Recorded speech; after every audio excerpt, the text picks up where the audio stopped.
nós estamos aqui para mais um programa Ponto de Partida.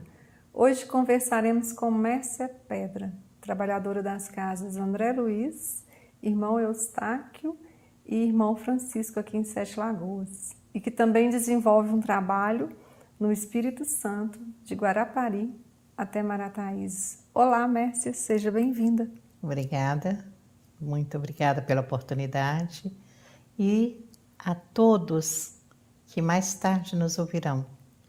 Pedimos a Jesus que estejam convictos de todas as verdades da doutrina espírita. Mércia, hoje o nosso tema é o perispírito, né? A doutrina ela trouxe para a gente muito esclarecimento acerca de vários temas que a gente tem estudado aqui ao longo dos programas. E o perispírito foi a doutrina que inventou esse tema, ela criou, surgiu com o espiritismo? Não. Como que é isso? Não. Nós vamos pensar que o ser humano é formado de uma dualidade, corpo e espírito, matéria e espírito. E nesta dualidade, nós vamos perceber que o espírito, ele tem como suporte, como uma matéria fluídica, o perispírito, que se coloca entre o corpo e o espírito. Então, desde sempre, desde que o homem começou sua trajetória nesse planeta, existe o perispírito? Sim, claro. Várias outras seitas religiosas, vários outros estudos religiosos já falavam a respeito do perispírito. O vocábulo perispírito, este sim, foi criado pelo codificador Allan Kardec e a partir da questão 93 do Livro dos Espíritos, ele já aparece. Para a gente falar a respeito do perispírito, nós vamos pensar que Allan Kardec usou a composição de duas palavras para formar perispírito. Ele usou peri, em torno de, e espíritus, que quer dizer espírito. Então, na verdade, o perispírito, ele fica em torno do espírito. Então, podemos dizer que com o espiritismo tornou-se mais claro essa questão do perispírito, seria isso? Sim, é um entendimento, a ideia muito mais fácil de ser percebida. E no caso aqui na Terra, a gente tem o perispírito, como você disse, de uma matéria mais fluídica, seria? Que a gente talvez não consiga perceber? Vamos pensar assim, o perispírito, ele é uma matéria em torno do espírito. E a composição do perispírito vai depender de onde aquele espírito se encarna. Então vamos pensar no Evangelho de Jesus, quando ele diz: há muitas moradas na casa do meu Pai. E estas moradas são oferecidas aos espíritos para a sua reencarnação. E esta escolha vai se dar dependendo do desenvolvimento moral do espírito. Se ele vai se encarnar num mundo inferior, o perispírito vai ter uma matéria mais densa. Se aquele espírito vai se encarnar num mundo superior, o perispírito também terá uma matéria mais rarefeita. Isto nos explicam os espíritos aos nossos olhos, porque para eles o perispírito ainda é formado de uma matéria densa. A gente viu sobre o livro dos médiuns e lá a gente viu que o médium é uma pessoa que ela tem uma capacidade diferente da gente de estar observando, de estar vendo. No caso, o médium, ele consegue perceber o perispírito? Eu diria que o médium recebe a comunicação do espírito, porque o comunicante é o espírito. O perispírito, no caso, ele tem determinadas funções que vão auxiliar o espírito. O perispírito, nós não podemos dizer que ele tem uma função individualizada. O perispírito, ele então está muito junto do espírito. Sim, não há perispírito sem o espírito. A função dele é dar suporte ou estabelecer aquilo que é necessário à ação do espírito. E quando há o desencarne, o que acontece com o perispírito? Vamos começar desde a matéria densa, que é o corpo físico. No desencarne, o corpo físico começa a se deteriorar.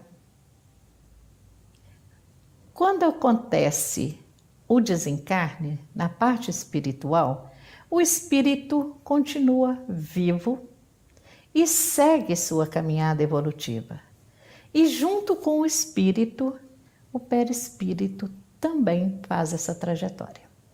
O perispírito, então, pode funcionar como uma proteção para o espírito? Sim, ele envolve o espírito. Kardec nos dá um exemplo assim bem didático, dizendo a respeito do fruto. E ele fala do perisperma, que envolve o fruto. Então vamos nesta comparação pensar que o perispírito, ele também envolve o espírito. É indivisível. Então, a partir do momento da concepção, o perispírito já está protegendo o espírito. Sim. Vamos falar um pouquinho da concepção?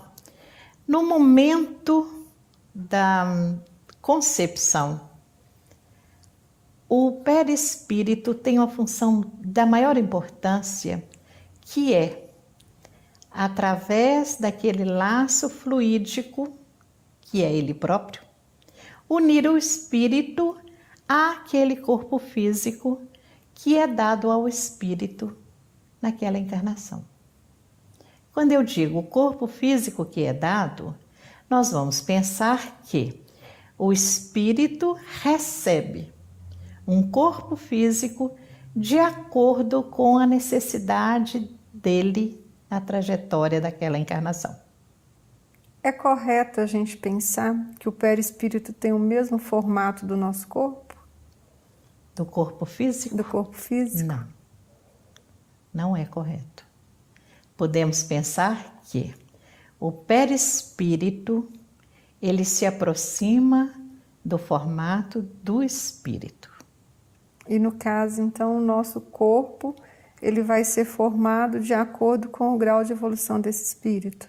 O corpo físico. O corpo físico. Nós podemos dizer que o corpo físico nos é dado de acordo com a necessidade daquele espírito. Vamos pensar num projeto reencarnatório. Para que ou por que esta reencarnação? E de acordo com os objetivos desta reencarnação, nos é dado aquele corpo físico que vai facilitar o desenvolvimento espiritual. Mestre, a gente sempre fala que o nosso corpo físico, ele não tem vontade, né? Que a vontade vem do espírito. E o perispírito, ele tem vontade? Não. Também não. Não. O nosso corpo físico, ele só tem vida porque esta vida é dada pelo espírito. Vamos pensar que no momento do desencarne, este corpo físico começa a deteriorar, porque quem dá vida ao corpo é o espírito. Agora, também podemos pensar que a inteligência, a memória, a vontade são características do espírito e não do perispírito. Tem gente que fala, ao chegar em algum ambiente, algum lugar assim, nossa, meu espírito não está gostando desse lugar. E se ela falar assim, meu perispírito já também não está gostando, então isso não procede. Tem pessoas que conseguem captar vibrações daquele ambiente onde ele está inserido. Então, são pessoas sensitivas, são pessoas ditas médiums, que conseguem perceber essas vibrações. Mas quem percebe estas vibrações é o espírito. E o perispírito dá ao espírito esse suporte, esse trabalho para que ele perceba as funções que o espírito tem que exercer. E a gente recebe um corpo físico que, se a gente não cuidar dele, ele vai adoecendo. Né? Se a gente não cuidar da alimentação, não cuidar de exercitar, ele vai adoecendo. O perispírito também precisa de cuidados? Sim. O perispírito, junto com o espírito, ele também adoece. Só que um tipo de doença muito mais grave, a doença moral.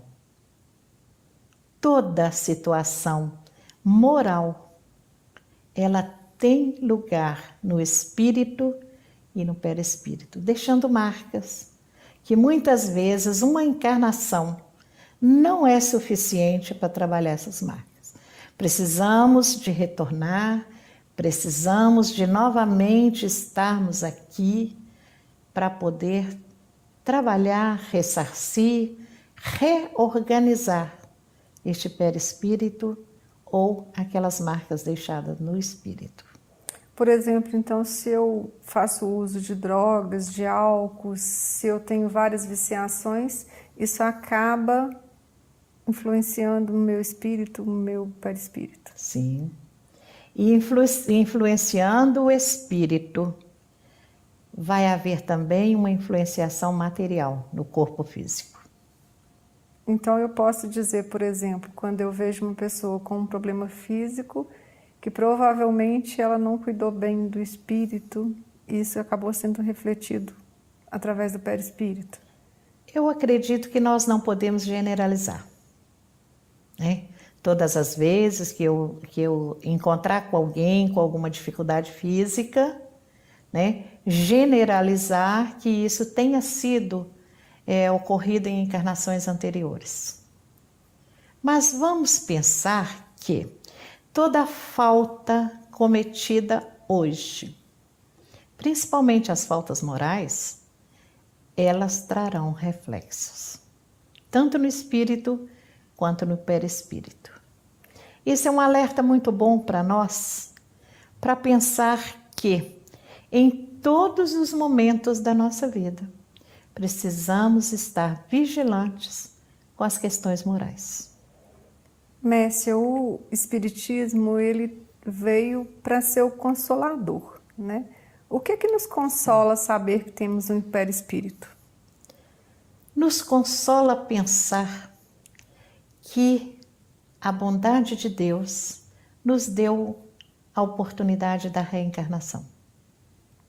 Nos consola pensar que depois do túmulo a vida não acaba e que a reencarnação vai ser de acordo com aquilo que foi vivido nestas encarnações anteriores.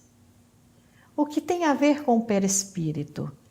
A partir do momento que o espírito se reencarna em mundos mais elevados, o perispírito também terá essa função de uma matéria mais fluídica, de uma matéria mais rarefeita, mais sutil, acompanhando, no caso, o desenvolvimento espiritual.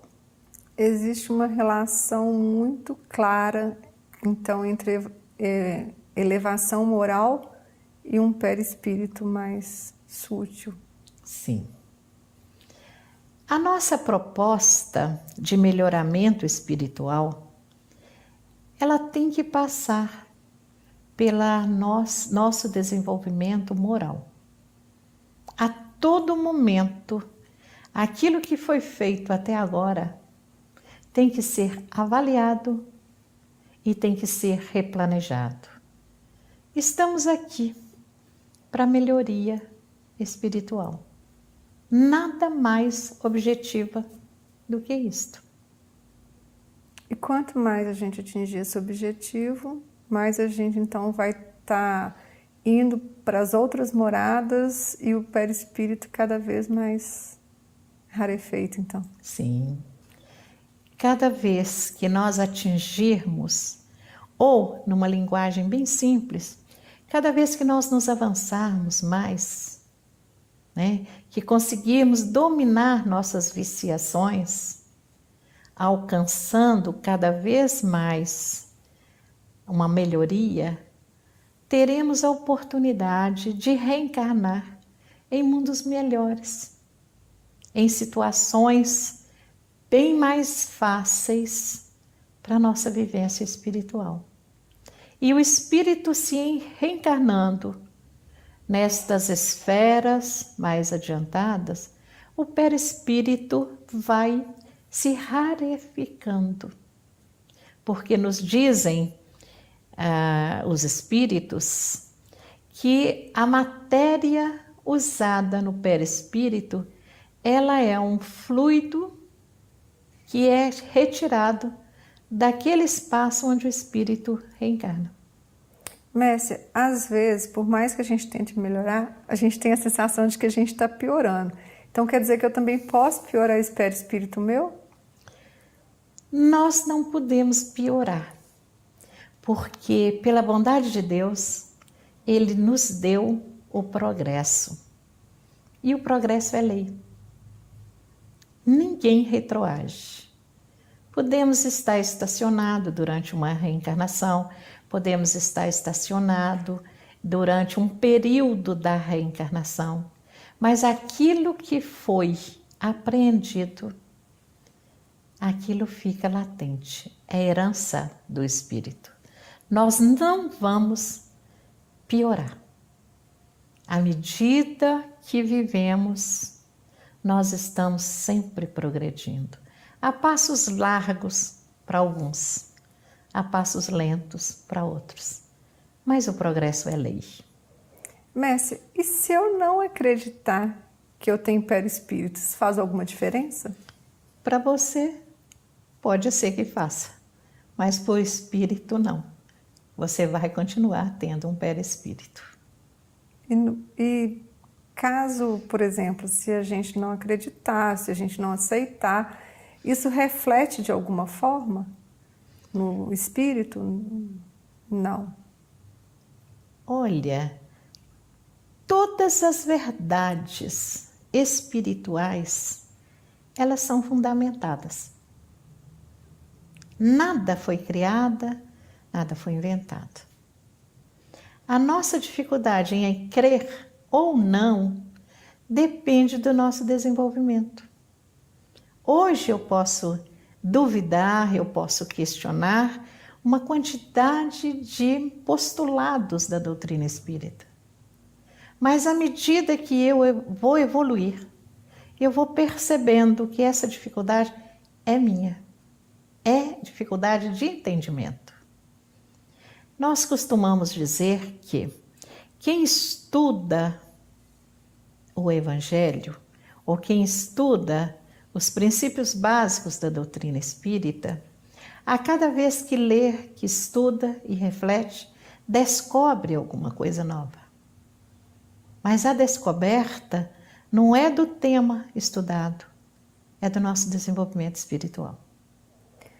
Nas casas espíritas existem vários estudos. Tem algum estudo específico para perispírito, sobre o perispírito?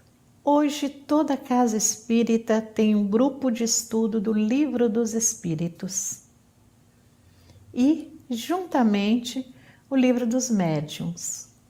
Então, no momento em que aquele grupo se reúne para aprofundar na grande obra, Livro dos Espíritos, vai aclarando para nós todo este conhecimento sobre a trajetória do espírito, a caminhada, as conquistas e, junto com esta caminhada, o conhecimento do perispírito, sua função, suas propriedades.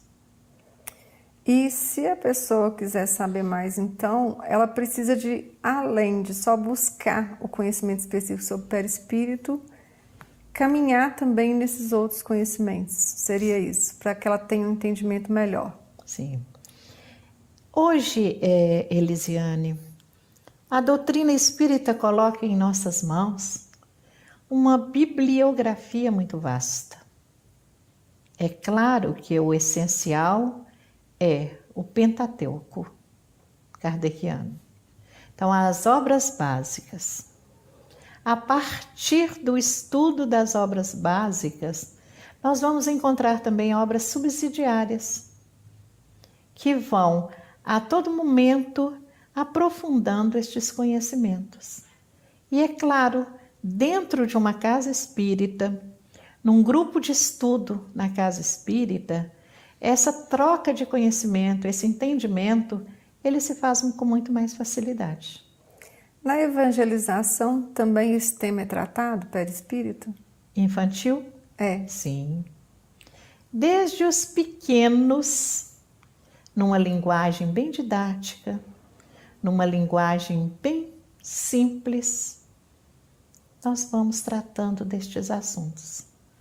É preciso pensar que na evangelização infantil, aqueles espíritos, hoje, criança, podem ser espíritos já de várias encarnações. Então, nós não podemos deixar de passar estes assuntos para as crianças, na evangelização infantil, na adolescência, nos grupos de estudo de pais, de idosos, que várias casas hoje têm grupos de idosos estudando. Nós temos que estar falando de todos estes assuntos, adequando didaticamente ao entendimento daqueles que estão estudando. Mércia, quais as características do perispírito? Nós podemos pensar que o perispírito ele é composto de uma matéria bem sutil. Então, repetindo o que já foi dito, sutil aos nossos olhos. Mas na avaliação dos espíritos, ainda é uma matéria bem grosseira. Tem a característica também de uma matéria imponderável. Não tem peso. Então, ela é imponderável. E perene, mesmo depois do desencarne, quando o espírito continua sua trajetória, o perispírito também tem sua função junto ao espírito. Então não acaba. Pensar que desencarnou, o espírito segue, o perispírito fica solto ou acaba, isso é impossível. E muitas pessoas têm medo, né? De quê? De tudo, de espírito, de perispírito. Como fazer para vencer esse medo, né? Esse medo, ele vai acabar a partir do conhecimento, a partir do estudo, a partir do momento que nós entendermos que encarnado ou desencarnado somos espíritos. Mércia, o que acontece com o perispírito na hora do desencarne, na hora da morte? Vamos pensar que, na hora da morte, o corpo físico começa a se deteriorar. Porque quem dá vida à matéria é o espírito. E naquele momento, o espírito começa a se afastar da matéria. E é função primordial do perispírito começar a fazer o desenlace da matéria e do espírito. Então, ao contrário da encarnação, que ele une o corpo e espírito, agora ele faz a ação inversa. Ele vai desunindo ou afastando corpo e espírito. Para algumas pessoas, é um momento bem tranquilo. Aquela pessoa que viveu uma vida tranquila, uma vida em paz, é quase que natural. Para outras pessoas, é um momento aflitivo, mais demorado, de mais dificuldade. E terminando este trabalho, o perispírito segue o espírito na sua caminhada evolutiva. Mestre, nós gostaríamos de agradecer sua participação e qual que é a sua mensagem final para quem está nos assistindo? A minha mensagem é: vamos estudar o Espiritismo, vamos nos aprofundar nos postulados doutrinários e vamos ter um entendimento mais amplo do Evangelho de Jesus, aclarado pelas verdades da doutrina espírita. Para você que está nos assistindo, terminamos aqui mais um programa Ponto de Partida. Se você se interessou pelo tema, procure um centro espírita próximo de sua casa e continue os estudos. Até o próximo programa.